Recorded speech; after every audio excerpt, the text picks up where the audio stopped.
Welcome back to Pinpoint History, everyone. We are back with our next mini-series on, drumroll please,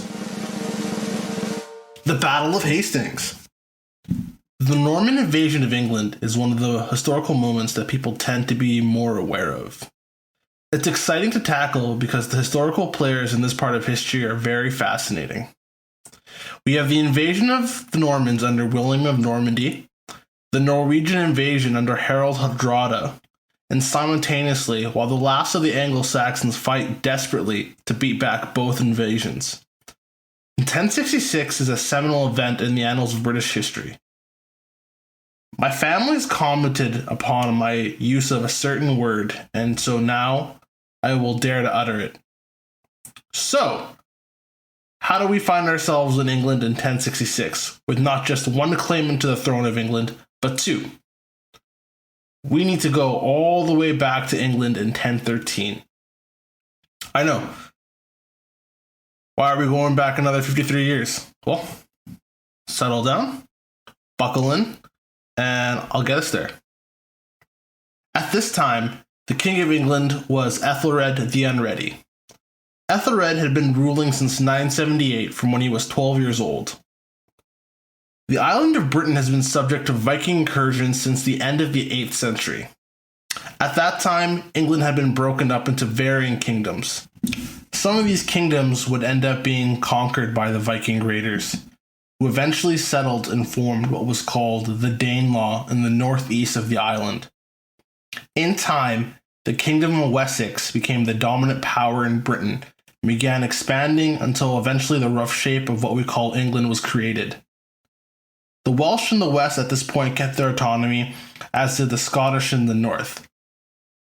Despite the formation of a centralized kingdom, the Viking raids would continue, and in 1013, the king of a united Denmark and Norway, Sweyn Forkbeard, invaded England and was able to conquer it by the end of 1013. Ethelred was forced to escape and went to Normandy, where his wife Emma had been born. Ethelred had 8 sons, between 2 different wives. 2 of Ethelred's sons would die in the conflicts between the Danish invaders. 3 died before the invasions. 1 died in 1017, which I'll explain in a bit. And 2 sons left from his second marriage with Emma. 1 would later die in the 1030s, and his other son would eventually become King of England in 1042. That was a lot, I know, and I promise to give more detail to the people who actually matter. Okay? In 1014, Sweyn died. So we introduce him and we say goodbye. And Ethelred was able to come back and reclaim his throne. This forced Sweyn's son Canute to retreat back to Denmark. It's important to note that the residents of the Danelaw preferred Canute over Ethelred. In 1015, Canute came back with a large force of soldiers and reinvaded England. At this point, Ethelred's eldest living son, Edmund, was the one leading the English forces against Canute. A year later, in April of 1016, Ethelred died, leaving Edmund as king. Edmund would continue fighting for another 6 months until he was decisively defeated in October of the same year. This defeat forced Edmund to sign a treaty with Canute, splitting the kingship. I wouldn't really call it splitting, as Edmund was left with just the earldom of Wessex, but becomes a moot point at the end of November when he died. We don't know definitively if it was murder, if it was injuries from the battles, or if he just got sick. Either way, this left Canute as King of England. In 1017, Canute had another son of Ethelred killed. At this point, Ethelred only had 2 living sons left. These were his youngest sons by his second wife Emma of Normandy. Incidentally, Emma was married to Canute in 1017 as well. This saved the lives of the 2 boys, and they were sent to live in Normandy. Canute would remain King of England until his death in 1035. By the time of Canute's death, he was also King of Denmark and King of Norway, forming what was called the North Sea Empire. When Canute died, the son he had with Emma of Normandy succeeded him. Canute's successor, his son Harthacanute, had been ruling in Denmark since 1026 due to the political issues in Denmark, and he was unable to come to England for 5 years. The main political issue Harthacnut faced was Norway had declared a new king in 1035. Harthacnut wanted to reunite Norway back into his empire, but by 1040, he had made peace with the king of Norway, and most importantly, they had agreed on making one another their heirs. This now leads to Harthacnut's successor in England, his half-brother Edward.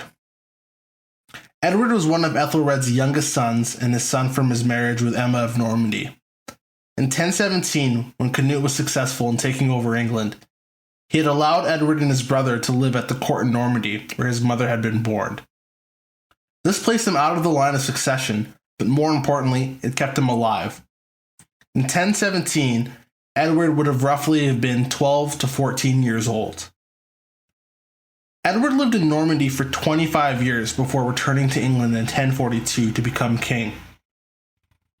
Edward would rule for 24 years, but would die without a successor in 1066. Edward's lack of children and the vagueness behind the succession left England in a dangerous position, as two foreign powers would claim that the throne was theirs by right. We will now introduce our three main players for the Lollapalooza that is 1066. Our first contender is Harold Godwinson, the brother-in-law to our deceased Edward. Harold was one of the most powerful earls of England during Edward's reign. Harold's father Godwin had managed to get his daughter Edith married to Edward and had given his son various earldoms that made them the strongest family in the country. After Edward's death, Harold was proclaimed King of England.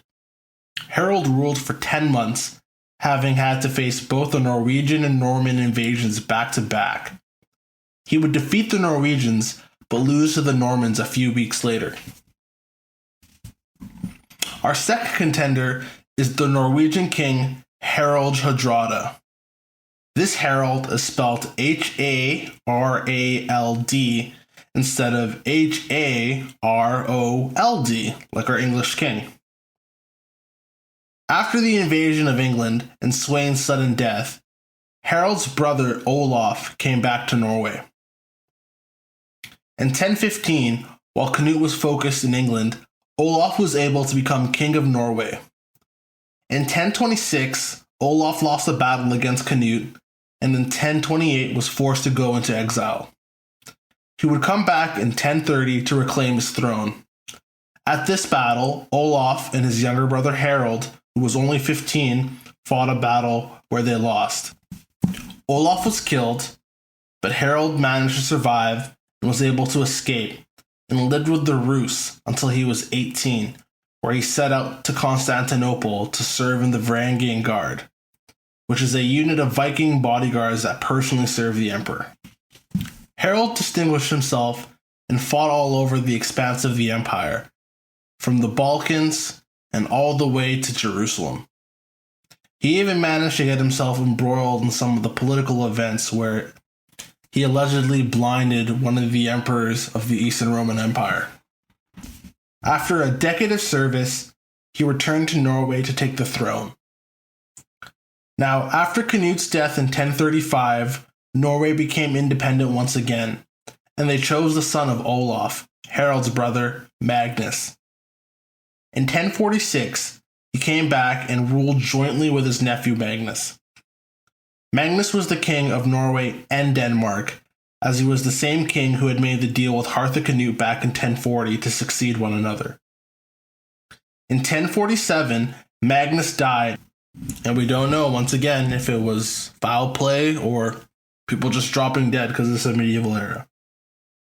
Anyways, he was dead, and Harold was made the full king of Norway, and the kingdom of Denmark was given to a different person named Sweyn. He's not important. Harold wanted Denmark as well and began a war that lasted until 1064 when he realized he was unable to conquer Denmark. When Edward died in 1066, he pressed his claim based on the agreement between his predecessor Magnus that was made with Harthacnut. Whether Harold actually believed he was due the crown in England, what was actually important was that he had a claim he could possess. Conquering England would legitimize his claim in the end. So, in September of 1066, Harold set sail for England to press his claim to the throne. Lastly, we have William of Normandy. And not to give away the plot or anything, but he's also known as William the Conqueror for his conquest of, England. William was born in 1028 in the Duchy of Normandy. He was a bastard, his mother being the mistress to his father Robert. In 1034, William's father left on a pilgrimage to Jerusalem and made his son his heir before departing. In 1035, on his return trip, he died, leaving William at age 7 the Duke of Normandy. So you can surmise that William's early years as Duke were very peaceful, pleasant, and prosperous. So back to reality, William's position as a bastard and a young child left him in a precarious position. His minority rule was very turbulent, with many of the people assuming guardianship over him, being killed in order to usurp and to be the one to control William. Eventually in 1047, at the age of 19, William was finally able to take control of the duchy for himself and begin exerting his authority. Though it would take until 1060 for William to be fully in control of the entire duchy.